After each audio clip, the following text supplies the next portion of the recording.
8:16, and last week, Mayor Brandon Scott announced plans for the state-of-art renovations at a pool in northwest Baltimore. The mayor's office has big plans for renovating city parks and their pools, but a government watchdog group is worried about what it's costing you, the taxpayer. In fact, here to tell us more, CEO and founder of OpenTheBooks.com, Adam Andrzejewski. Good morning, Adam. Good morning, Tom. We see the city last year, we were talking about how a lot of pools were not open. They just could not get them working. The mayor said, I'm going to change that. He was very disgusted with the fact that a lot of these city pools could not open up during the middle of the summer. So he's changing that. But on the other side of that is, how much is it going to cost, though, to open up these pools? So there's going to be 6 pools that are going to be renovated. This is the third one out of the 6 that he's announced, and it's $7.5 million. So the residents in northwest Baltimore at the Coldstream Aquatic Center, they're going to get a world-class pool. The old one didn't even have bathrooms. The new one's going to have a beach entrance. You're going to have a world-class pool house. You're going to have a wading pool. You're going to have a lap pool involved, but it's coming out of the federal government with pandemic dollars. These were COVID aid dollars under ARPA, the American Rescue Plan Act, and these are federal dollars coming into Baltimore to do this renovation. Well, okay, so you use the ARPA funds, and then it's really, how do you pick out which pools need to be renovated? And then it's the upkeep, because if you are using ARPA dollars, that's it. They run out, and then it's who's paying for the upkeep.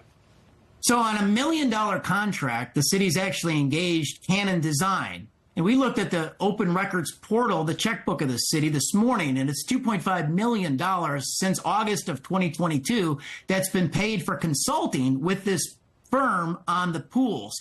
And they're supposed to identify the pools and help with the upgrades. So that's a tremendous amount of money. Think about this, 6 pools, $2.5 million. You got hundreds of thousands of dollars in consulting costs driving up and soaking up the federal dollars that are being used to redesign these pools that have a real need, but now are being funded off our national debt by federal taxpayers. They're not being funded locally, and consultants are receiving hundreds of thousands of dollars. Adam, I mean, we're talking about, okay, starting this process, and you're thinking, okay, well, you may not be jumping into a pool next year. If you start ripping up pools, they could take some time. Is there any indication of how long, with all these experts coming in and saying which would need to be renovated?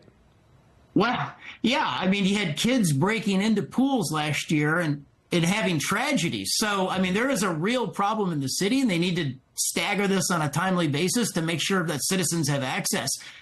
Look, with the COVID aid money that came into Baltimore, only 6 cities got more than Baltimore. Baltimore got $641 million. And I want to point out, less than $50 million of it was actually spent on the COVID aid response.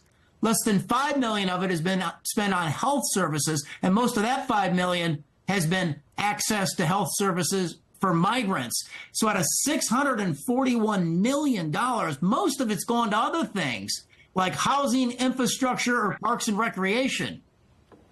Adam Andrzejewski, OpenTheBooks.com. Thank you very much for continuing to open those books. Thank you.